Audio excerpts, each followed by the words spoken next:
Jai Saparika Shishi Guru Gaur Chandraju Ki Jai. Jai Shri Giraj Govardhanju Ki Jai. Jayam Vishnupada Paramhansa Parivrajaka Chasta Terasata Sri Sriman Srila Bhakti Sundar Govindadev Goswami Maharaj Ki Jai.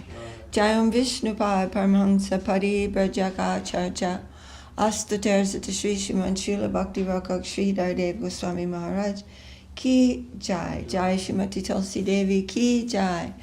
Welcome to Sri Chaitanya Saraswat Mission Morning Class. Dandavat.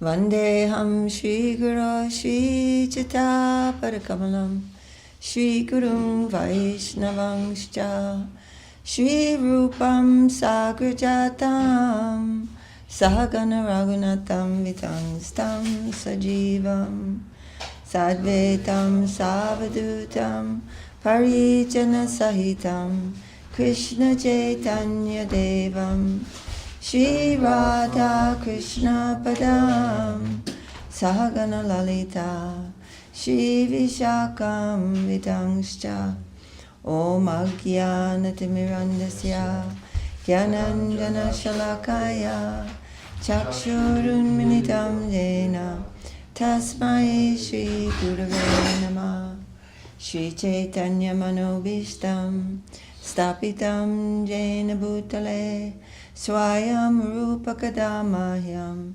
Dadati Svapadantikam Haribol.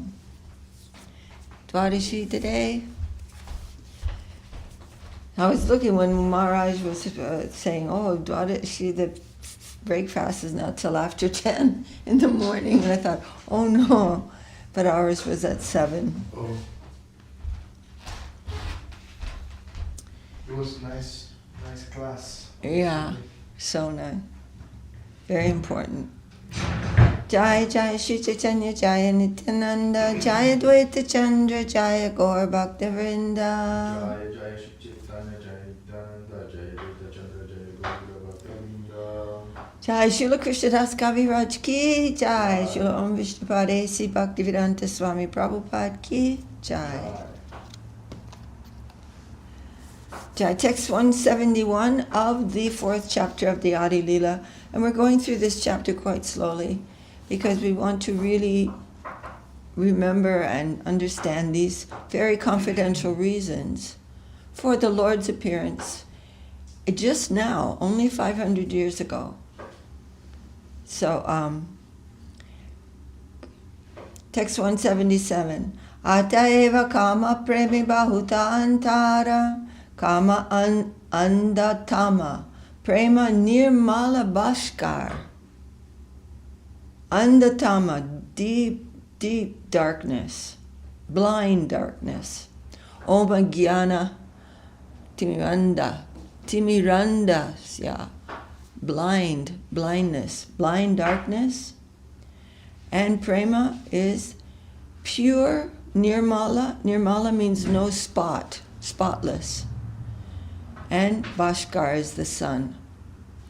Therefore, lust and love are quite different. Lust is like dense darkness, but love is like the bright sun. Ataeva gopi ganera nahi kama ganda, Krishna sukha lagi matra Krishna se sambandha. Thus there is not the slightest taint of lust in the gopis' love. Their relationship with Krishna is only for the sake of his enjoyment. Tate sujata charanam boruham staneshu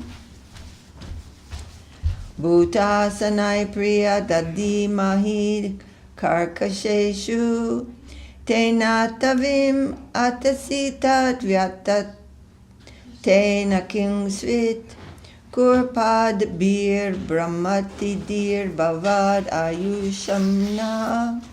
O dearly beloved, your lotus feet are so soft that we place them gently on our breasts, fearing that your feet will be hurt. Our life rests only in you. Our minds, therefore, are filled with anxiety that your tender feet might be wounded by pebbles as you roam about on the forest path. This is a text spoken by the gopis in the midst of the Rasa Lila. And that's from the Srimad Bhagavatam, 10th canto. Atma Shuka Duke Gopira Nahika Vichar Krishna Sukha Hetu Chestam Manovyavahar. The gopis do not care for their own pleasures or pains. All their physical and mental activities are directed toward offering enjoyment to Krishna. Krishna lagi asha kare parityaga. Krishna sukha hetu kare shuddha anuraga. They renounced everything for Krishna. They have pure attachment to giving Krishna pleasure. Evam mad arto jita loka veda svanam hivo maya nuvrittaye bala maya paroksham bhajata tirohitam masuitam marhata tat priyang priyaha. O my beloved gopis, you have renounced social customs, scriptural injunctions, and your relatives for me, for my sake. I disappeared behind you only to increase your concentration upon me. Since I disappeared for your benefit, you should not be displeased with me. Is this working? Yes. This text from Srimad Bhagavatam was spoken by Lord Krishna when he returned to the arena of the rasa dance. Krishnera pradikya eka ache purvahaite jai jai che bhaje Krishna tare bhaje taiche. Lord Krishna has a promise from before to reciprocate with his devotees according to the way they worship him.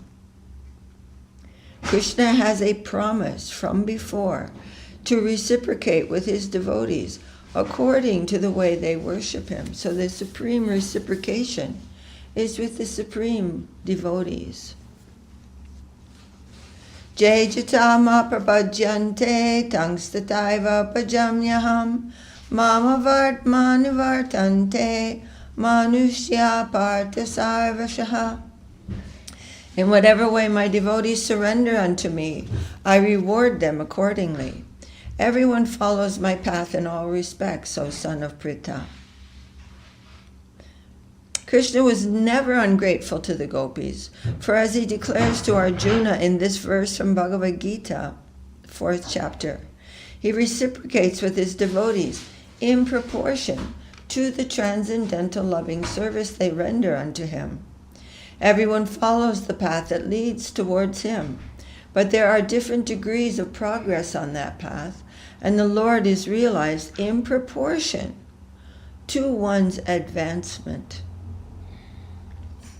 The path is one, but the progress in approaching the ultimate goal is different, and therefore the proportion of realization of this goal, namely the absolute personality of Godhead, is also different. The gopis attained the highest goal, and Lord Chaitanya affirmed that there is no method of worshiping God higher than that followed by the gopis. So Srimad Bhagavatam does not begin with these verses because of Krishna's human-like form and human-like behavior, which is not, of course, there's miracles from one end to the other, but just to show us. But first of all, we have to fully understand that Krishna is the Supreme Personality of Godhead, the perfectly, inconceivably pure absolute truth. So what is giving pleasure to that personality is so high, so pure, so divine and wondrous.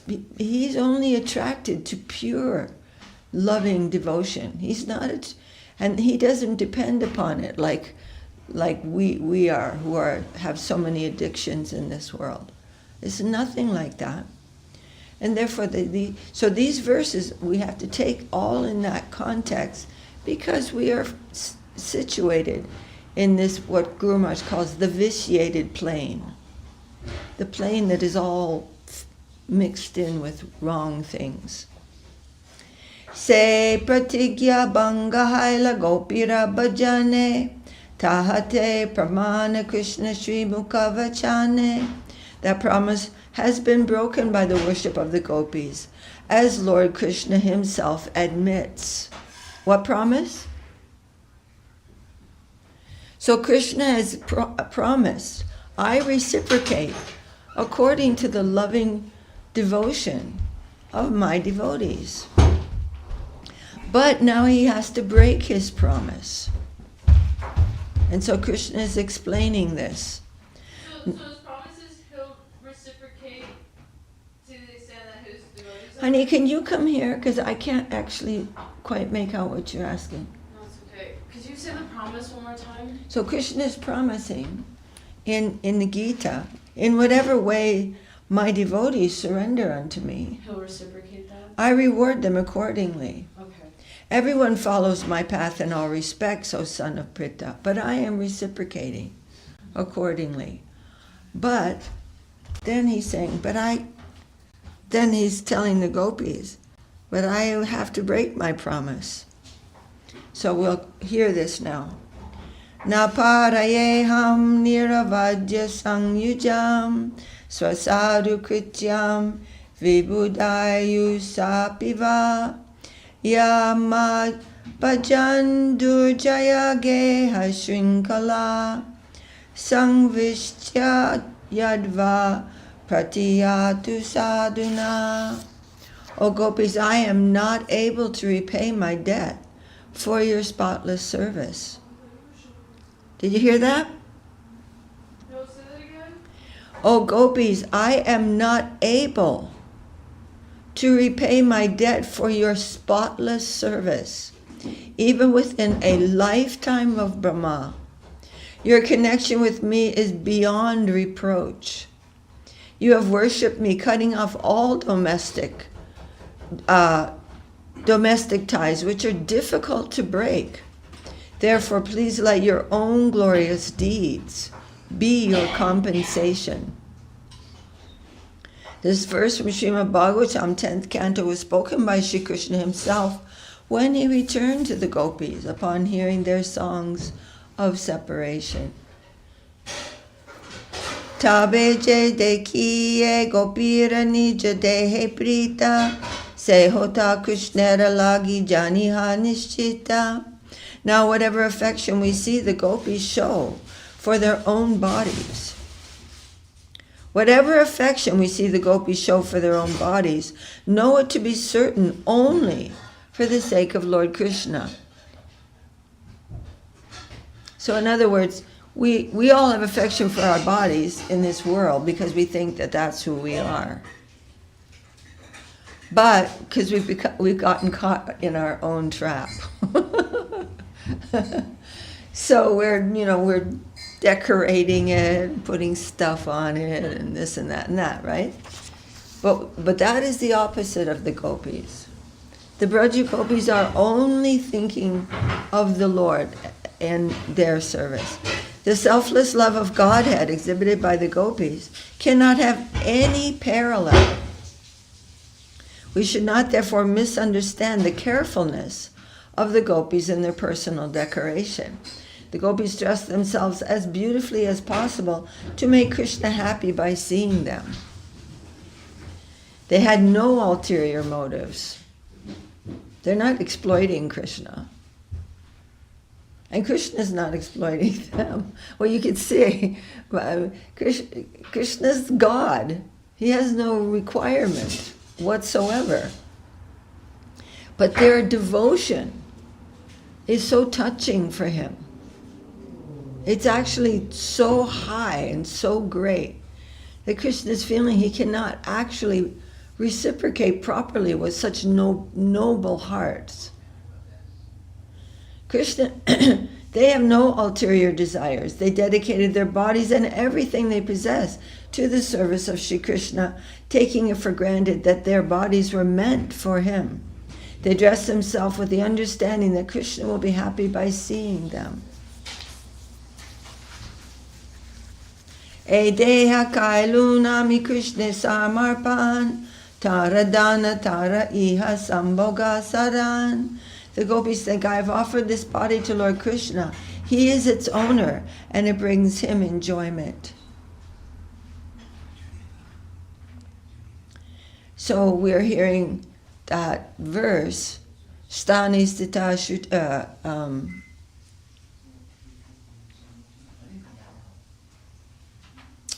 no, not that one.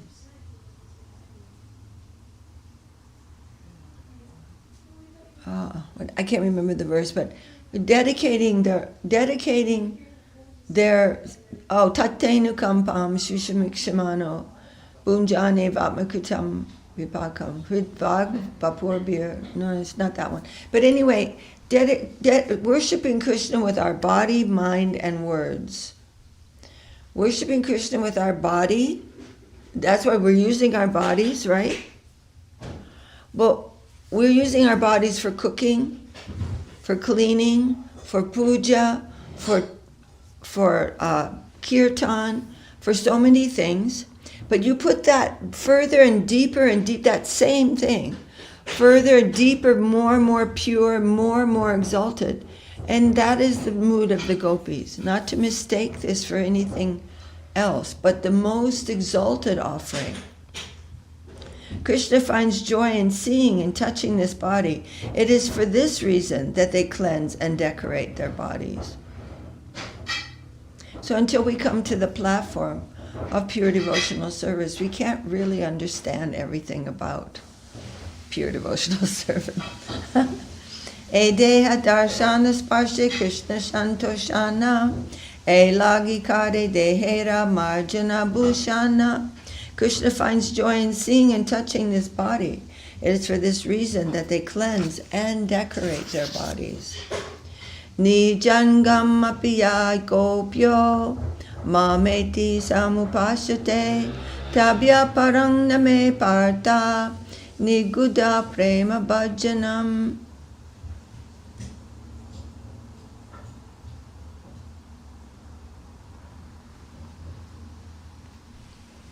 O Arjuna, there are no greater receptacles of deep love for me than the gopis, who cleanse and decorate their bodies because they consider them to be mine. This verse was spoken by Krishna in the Adi Purana. Ada eka adbhuta gopi bhavera svabhava buddhira gochara nahe jahara prabhava. There is another wonderful feature of the emotion of the gopis. Its power is beyond the comprehension of the intelligence. Gopi gana kare jabe Krishna darashana sukha vanchanahi sukha haya koti guna. When the gopis see Lord Krishna, they derive unbounded bliss, although they have no desire for such pleasure. They have no motive at all. They're not even considered, they are very self-forgetful. They feel inconceivable happiness, but that is because of their devotion. The nectar is in the devotion.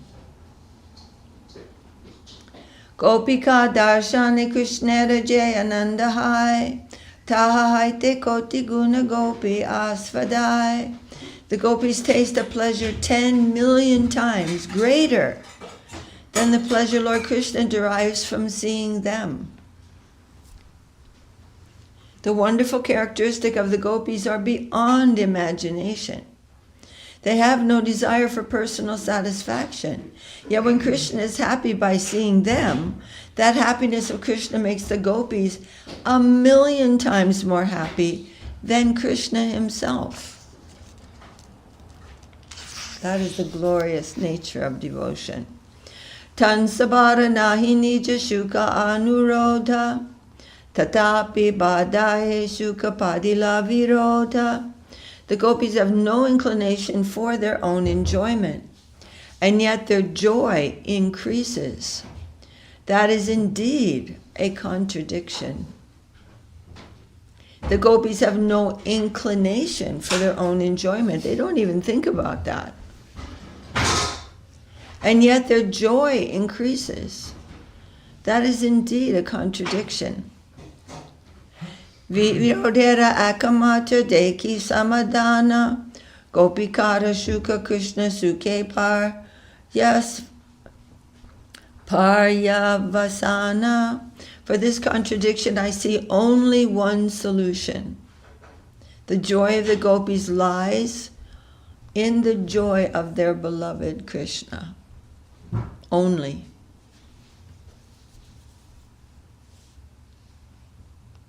No idea of what I'm going to get out of it, or no thought about that. There's no thought like that, not at all, anywhere in Vrindavan. But that comes to the extreme position in the Braja Gopis. The situation of the gopis is perplexing, for although they did not want personal happiness, it was imposed upon them. The solution to this perplexity is that Sri Krishna's sense of happiness is limited by the happiness of the gopis.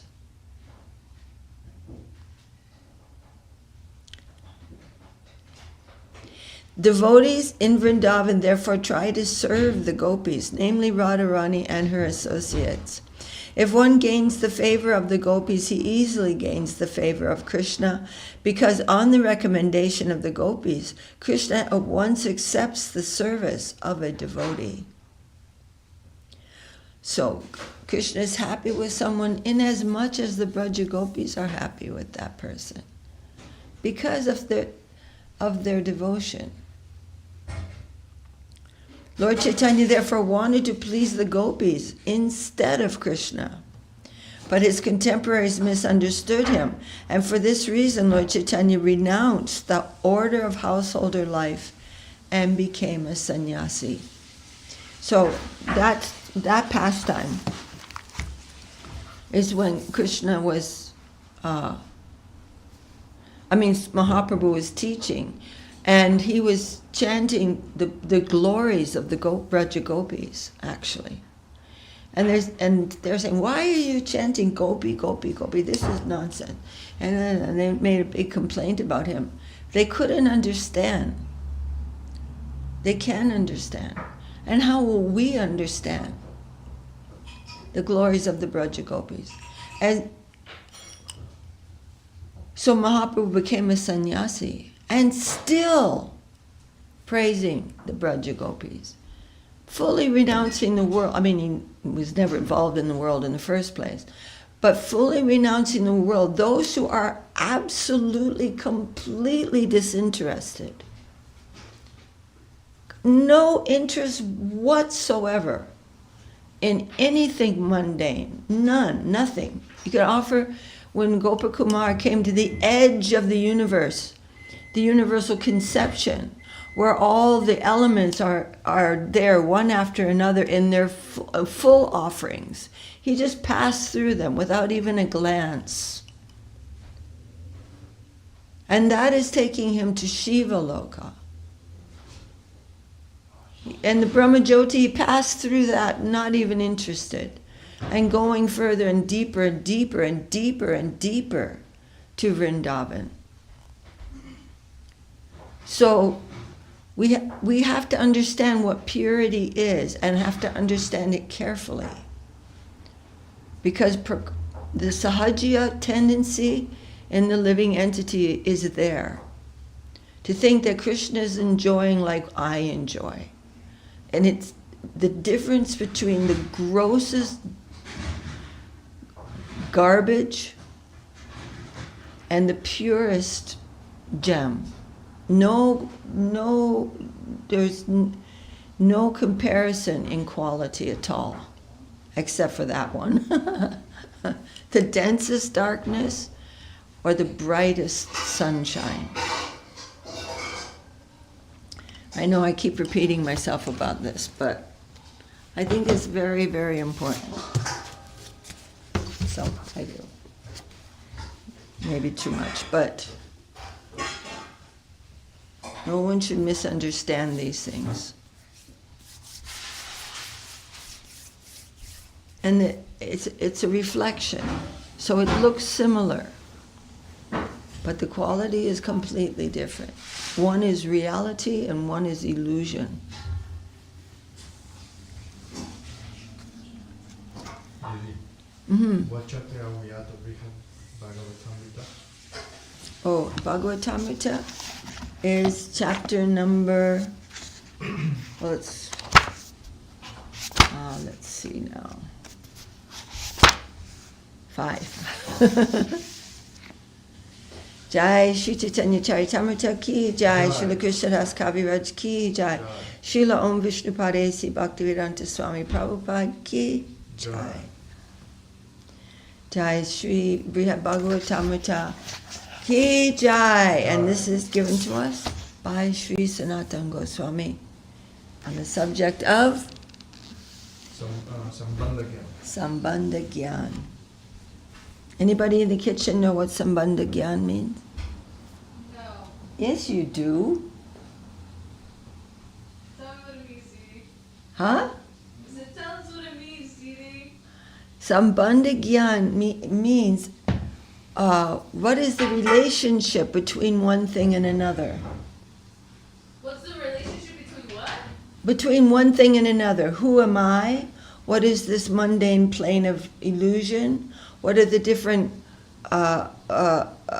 levels of illusion within the mundane plane? What is transcendence? Where does everything come from? What is its purpose? Who is the Lord? What is devotion? All these things. What is what? So, like, even as simple as, like, what's my relationship to you or to another person? In reality. In reality? So what's my relationship to you in relation to reality? Yeah, that's the only real relationship, Okay. right? Yes. Yeah, but yeah, and chiefly, who am I? Mm-hmm. Why am I here? What is the purpose of my existence? Mm-hmm. And then, of course, by that knowledge, all things become filled with light. All relationships become purified. But relationship means what is what? What is gradation? Mm-hmm. What are the gradations of devotion? Gotcha. All these things are understood. That is Sambandha Gyan.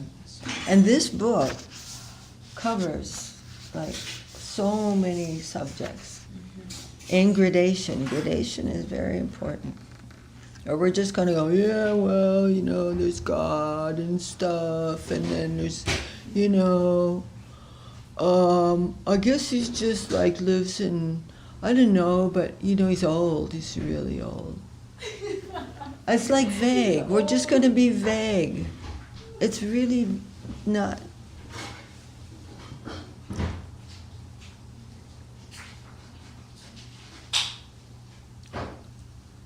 So text number 35 of chapter 5, Priya, the Beloved. Chirena dwarakam gantum udyato jadi jivana kakustuti bir avritya sragrihe rakshate naya. Krishna, the life of the Yadus, tried for a long time to leave for Dwarka, but by enveloping him with plaintive prayers, she kept him in her home. This is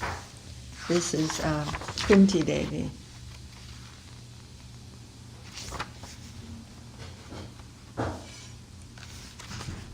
So here we are. I'm going to go back a little bit. I'll go back to verse number 32. Sri Narada continued, O great saintly Pandavas, is anyone bold enough to let his tongue describe the unique love for Krishna that each of you has, or the special mercy he bestows upon you? So now Narada, having come to Hanuman is sent him to the Pandavas. And Narada is continuing, your mother Pritha once heard from the mouth of Akrura a single statement by Krishna, sweet with affection and meant to console her. As soon as she heard it, she plunged into a swiftly flowing current of prema. She often lamented with poignant words that could shatter the heart of anyone who heard them. And she bore the burden of love for all of you Who is Narada talking to? Queen Kunti. Huh? Kunti Devi. No, he's Oh, speaking the to the Pandavas about Kunti Devi. Listen to this. She bore the burden of love for you all, staying tied to you only because you are very dear to Krishna.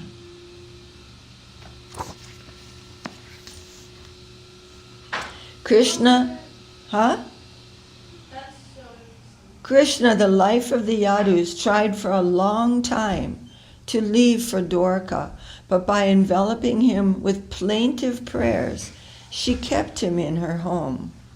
Commentary: Shri Krishna had stayed with the Pandavas throughout the war between Yudhisthira and Duryodhana.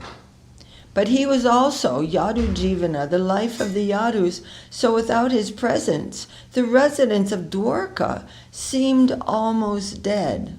So the Pandavas were in Hastinapura, which was Yudhisthira Maharaja's capital city. And he's thinking, oh, I must return to Dwarka. But Kunti's love for Krishna and her plaintive prayers for him to remain kept him there. Who can control the uncontrollable?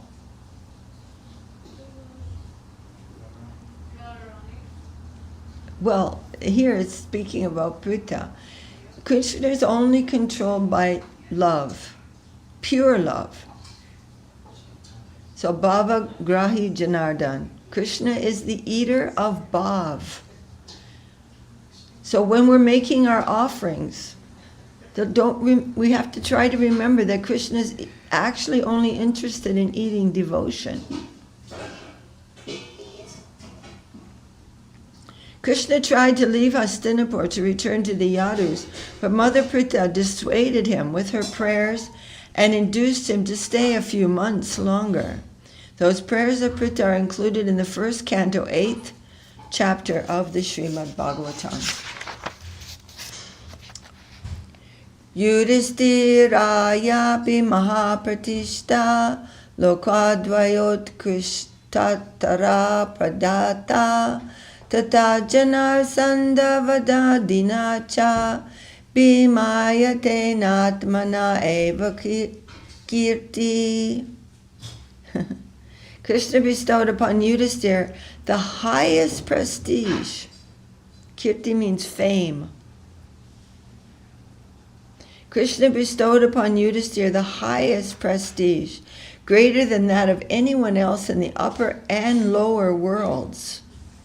By favors like allowing Bhima to kill Jarasandha, Krishna granted Bhima unequaled fame. Commentary: to enhance the reputation of King Yudhisthira, Krishna encouraged him to perform the Rajasuya sacrifice. But Yudhisthira didn't care about fame. He was happy living in the jungle. When they were banished to the jungle for all those times, all those years, can't remember how many years, but everyone was very unhappy, but Yudhisthira was perfectly happy living in the jungle with the sadhus, hearing their talks. He was, Yudhisthira was not interested in fame, but Krishna gives fame to the devotee. And the reason for this is so that others will understand their glories and be uplifted by that. So we should never aspire for fame. It will be fake. Krishna will arrange whatever he wants to arrange for his own purpose of purifying the fallen souls, of giving them hope and giving them an example that will uplift their hearts. Right? So to enhance the reputation of King Yudhisthira, Krishna encouraged him to perform the Rajasuya sacrifice. Do you guys know what the Rajasuya sacrifice is? No. Sacrifice? No. Huh? No. It's impossible to perform. Oh. It's something that Indra performed. It's like the amount of opulence that is required, the amount of energy to serve every single person. A palace was built for everyone who came. I mean, it's not conceivable by us. But he wanted Yudhisthira to do that so that everyone would follow him. Oh, I see. Did he accomplish it? Yeah, Oh my God. beyond belief. Wow. But the interesting part, I'm going to just pause here. At the end of the Rajasuya sacrifice, when it was complete, like, in other words, when it was there wasn't one minute dust of incompleteness. It was fully complete. Everyone was happy, served. Everything was done perfectly. Then a bell would automatically ring. And when everything was done, the bell didn't ring. So they went to Krishna and they said, "Oh, my Lord, the bell didn't ring. What have we done wrong?" Krishna said, "There is one Vaishnava who you did not serve." "Oh, who? I don't remember. Did we not serve someone?" He said, "Oh, he's living. He doesn't live in the capital. You don't even know about him. He's living out somewhere in the jungle or something."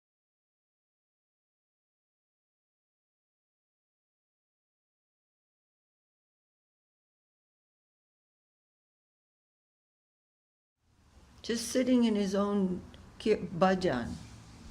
So they went, and the gentleman, he was, oh, what is this? All these big persons are coming, kings, Yudhisthira and all of his ministers in great pomp and majesty coming to serve this.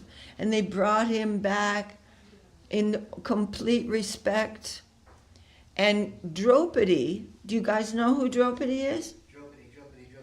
Draupadi's the one with the sari, right? Where they're trying to take it off. I don't know if this is the, but I don't know who she is though. She is the queen of all. She is married to all the Pandavas. Okay. And she is the queen. She is the wife of Yudhisthira.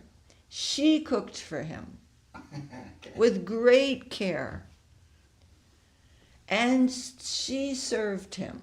Even though he was just a ragged mendicant, but of a pure heart, Krishna pointed him out.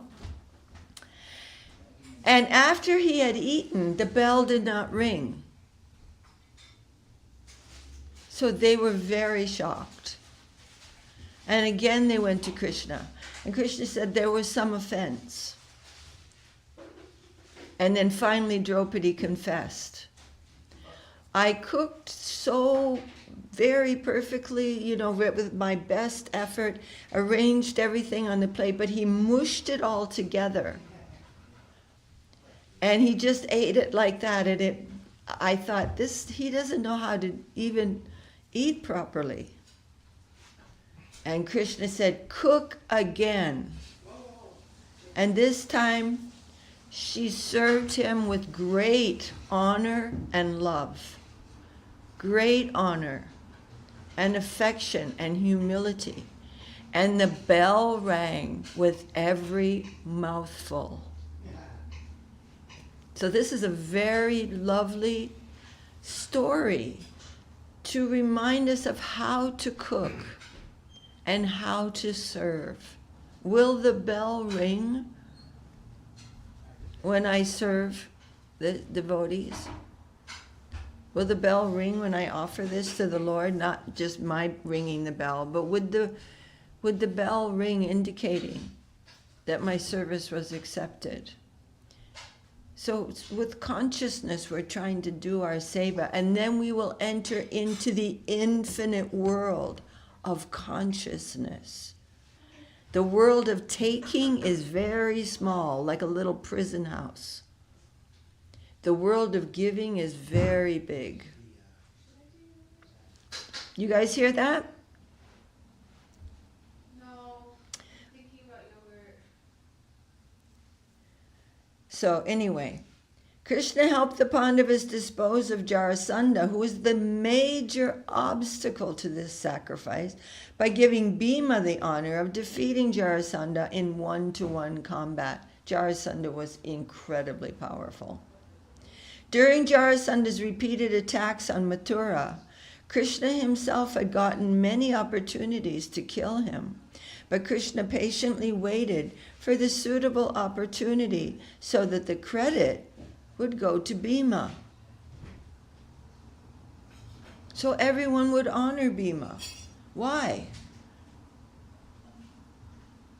Because Bhima is a pure-hearted, complete devotee of Krishna.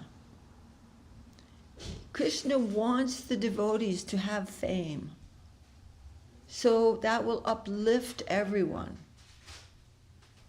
So when we're looking for fame, we're like thieves.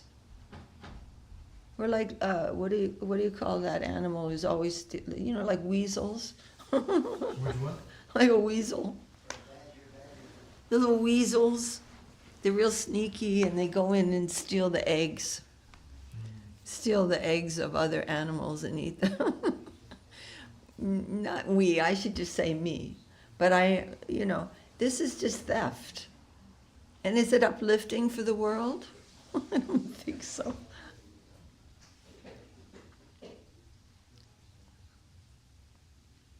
Bhagavanayam Arjunaschata Priyasakyena Gutat Prasidatam Napurana Satai Pareraho Mahimastotam Amushya Sakyate. Saintly Arjuna became renowned throughout the world for his intimate friendship with Krishna. I can never sing all the glories of Arjuna, even if I recite hundreds of Puranas. Who's saying this? Narada Muni. And what is he saying about Arjuna? That his glories are so exalted that he cannot sing them.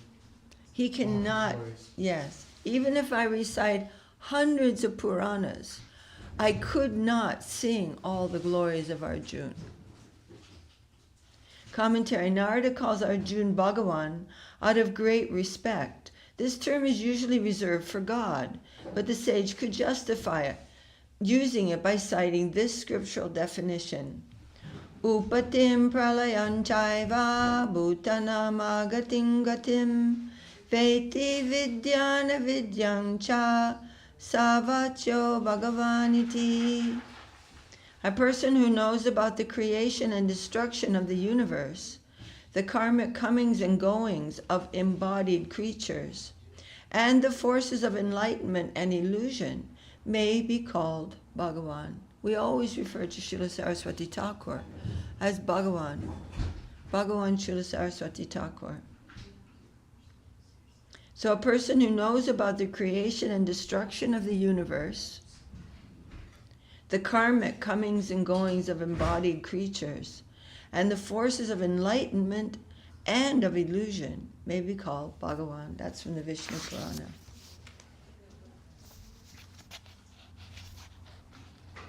Nakula sahadevascha yadrik priti paraudyama Agrapuja vicharadau sarve stavritamikshitam. And as for Nakula and Sahadev, everyone has seen many times how fixed they are in love for Krishna, as shown, for example, by how those twins behaved in the deliberations on whom to worship first in the Rajasuya. The twins Nakula and Sahadev worked together so closely that whatever either of them did could as well have been done by the other. And everything either of them did was impelled by pure love for Krishna. Nothing else. And they were extraordinarily beautiful. All of the Pandavas. But they had no mundane desire whatsoever. None. Text 39. Shri Draupadi cha harina swayam eva raja suyadishu sava vareshvabhi shiktakesha sambhojate priya sakitya vidtar triputra dushashanadi yato ritasarva shoka. Lord Hari personally sanctified Sri Draupadi's hair during the Rajasuya sacrifice and other special festivals. He will call Draupadi dear friend. He relieved her of her fear of Atri's son Durvasa and fear of others, including Dushashan. He removed all of her sorrow. Commentary. During the Rajasuya and other sacrifices, Krishna, with his own hand, sprinkled Queen Draupadi's hair with water from the ritual vessel sanctified by mantras. He spoke to her with affection reserved for intimate family members. He protected her in frightening situations involving Durvasa Muni, the temperamental son of Atri, and saved her from the shame of being disrobed by Dushashan in the royal assembly. Finally, Krishna relieved all her pain by destroying Dushashan and his friends at Kurukshetra. So, do you want to hear that story? Draupadi's once, on the advice of Duryodhana, this Muni, Durvasa Muni is famous for being very quick to anger and cursing. So Durvasa Muni came at just when everyone had finished their meal, and there was a pot that was given to Draupadi. And when she cooked in that pot, she could serve as many people as there were. There would be an unlimited quantity to serve them. But then once she took prasadam, then the pot would be finished. So she had already taken prasadam, and Durvasa showed up with his thousands of followers. And they said, when a guest comes, you must give them prasadam. So he showed up with thousands of followers, and the pot was empty. And they're living in the jungle. It's not like they could order servants and bring so much thing. And they were very worried. So Durvasa and his followers went to bathe before taking prasadam, but they were expecting to be fed. So Draupadi meditated on the Lord, this very, very difficult situation. And the Lord appeared, and he found one tiny, tiny little bit of food that was stuck to the side of the pot, and he ate it. And suddenly Durvasa and all of his followers were so full that they didn't go back there. They ran away because they knew they wouldn't be able to eat anything. So in that way, Krishna saved Draupadi.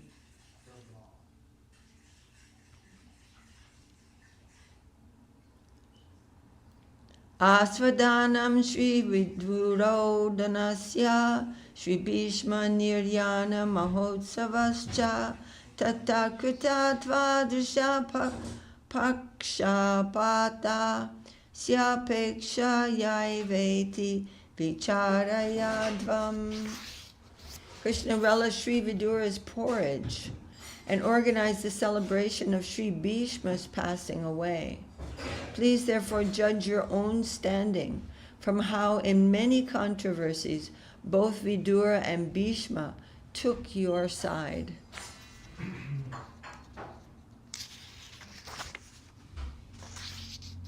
Commentary. Shri Krishna appeared partial to both Vidura and Bhishma. Even though Vidura was the son of a low-born Sudrani, Krishna happily shared Vidura's humble food, praising it as very tasty. And Krishna graced Bhishma with his presence as Bhishma was passing away on the battlefield. Nirjana means the soul's exit from the body. But as applied to a perfect transcendentalist like Bhishma, it also means merging into the existence of God. But that does not mean impersonal merging. For the devotees of the Lord, merging into his existence can only mean attaining a spiritual body and entering the eternal kingdom of Vaikuntha. Because grandfather Bhishma saw Krishna before his eyes at the moment of death, Bhishma clearly achieved the Vaikuntha liberation deserved only by pure devotees. It happens then that Krishna highly favored Vidura and Bhishma, even more than he favored the Pandavas. But here Narada corrects that popular misunderstanding. Jai Sapadika Shishi Guru Gaurachandra Jai Gira Juki Jai. Why indeed were Vidura and Bhishma so dear to Krishna? Krishna was pleased with them not only because of their own devotional service, which was not that exceptional, but mainly because they served the Pandavas, protecting them from Duryodhana and other enemies. Vidura and Bhishma earned high esteem in the opinion of the Lord by giving shelter and affection to the sons of Pritha when they were helpless.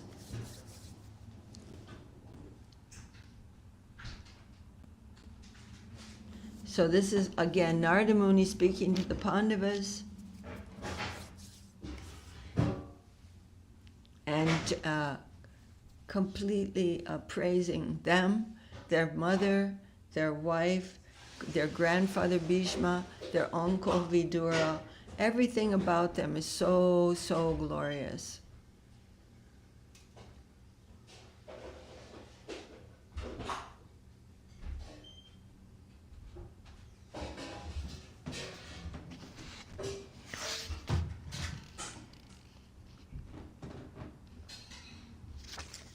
Okay. Any questions at all? Any questions from the kitchen? No.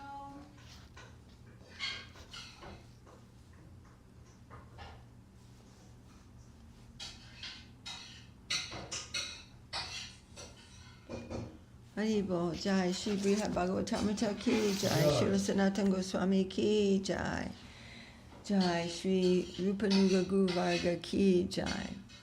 And what did we read yesterday in Upadeshamrita? That the Rupanuga Sampradaya, or the followers of Rupa, are in the most central and exclusive position in the service in Vrindavan.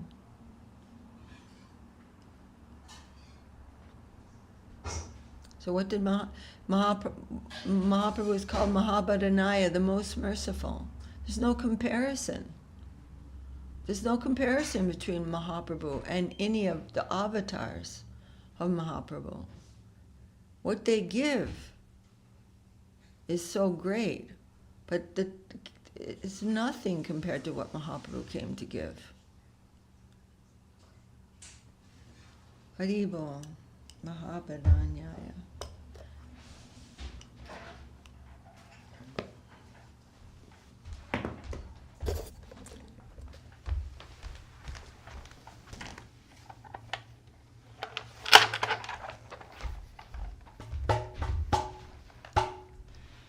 Jai.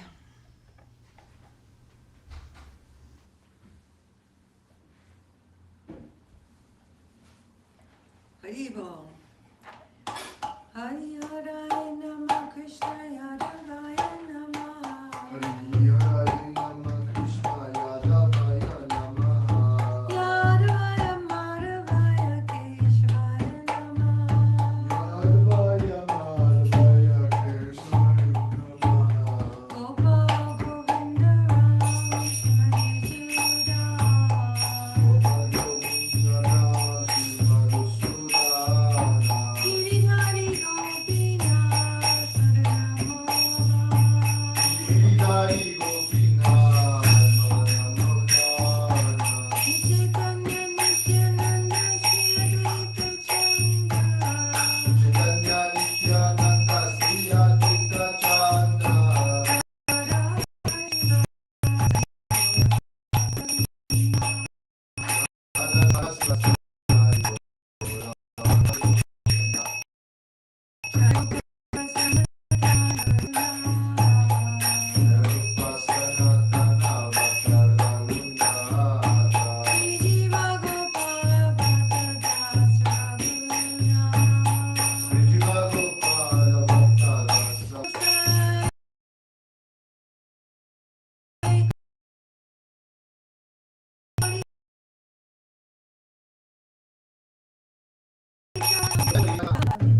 ki jai. Jaya Vishnupad Paramahansa Srila Bhakti Sundar Govinda Dev Goswami Maharaj ki jai. Jaya Vishnupad Paramahansa Srila Bhakti Rakak Sridhar Dev Goswami Maharaj ki jai. Shri Rupa Nuga Guru Varga ki jai. Shri Chaitanya Saraswat Madhacharya Vrinda ki jai. Namacharya Srila Haridas Thakur ki jai. Shri Sad Goswami Prabhu ki jai. Saparshad Sriman Mahaprabhu ki jai. Saparshad Shri Nityananda Prabhu ki jai. Shri Shri Radha Krishna Gopa Gopinath Shyama Kunda Radha Kundagiri Govardhan ki jai. Jai Chaitanya Saraswat Ma ki jai. Jai Chaitanya Saraswat Mission ki jai. Dwadashi Rata ki jai. The Dwadashi is also an observance. And as Srimati was reminding everyone last night that the time of breaking the fast is, well, just like the conclusion of a sacrifice. You know, we heard the bell will ring when it is properly concluded. So the conclusion of Ekadasi must also be observed as part of Ekadashi. And so you wrote me yesterday asking when is the break fast, and that's an important question. So when we know it's Ekadasi, but we also have to know the next day when the time of breaking the fast is. And sometimes it's super early, and sometimes it's later, but mostly it's around the same time. Haribol Jai, Kol Kartal ki Jai, Harinam Sankirtan ki Jai, Samaveda Vaishnava Mandala ki Jai, Samaveda Bhaktivinoda ki Jai, Nittaya Gaur Premanandi Haribol Jai Srimati ki Jai. And I know that we don't usually do this. Huh? I know we don't usually like to do this. Oh, I like it. You like it? I do. I like to know who's here. Just Okay. Well, this morning there are too many sweet devotees, so Oh, yeah? we must go through it. Oh. Was Divya Shakti Didi offering her Dandavat. Bhima Krishna Prabhu. Shanta Didi. Oh, She's happy good. to be here offering her Dandavat. And Krishna Keshava Prabhu. Oh, lovely. Q as well. And Rama Kaili. Oh, right. Prabhu. He has a message. He says, "Thank you, Didi, for everything. I know Krishna is so very happy with all of your service you showed me. I cannot formulate words of appreciation. My sincere apologize for missing today's kirtan. Please extend my dandavat to all." What? For missing today's kirtan class. Next time, I hope you can come back soon.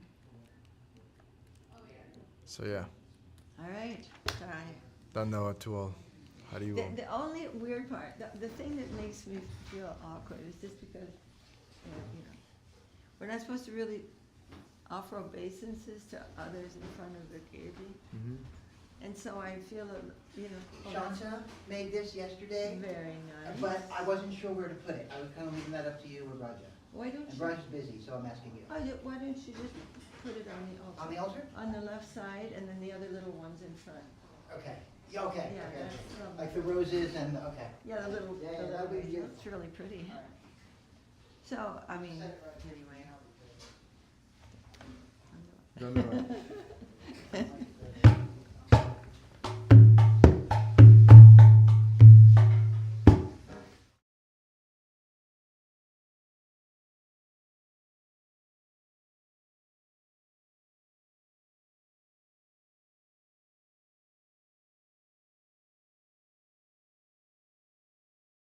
Everybody appreciates it actually when they are reminded to listen, and we can learn to work and listen, and it is a really good skill actually to be able to listen to pay attention to hearing scripture and hearing the words of our Guru as far as possible while we're doing other things. So this is why I do that, because it's nice to train the ear, to Shravan is so important. So that's why I do that, but excuse all those interruptions, but it's just part of what we do here. Jai.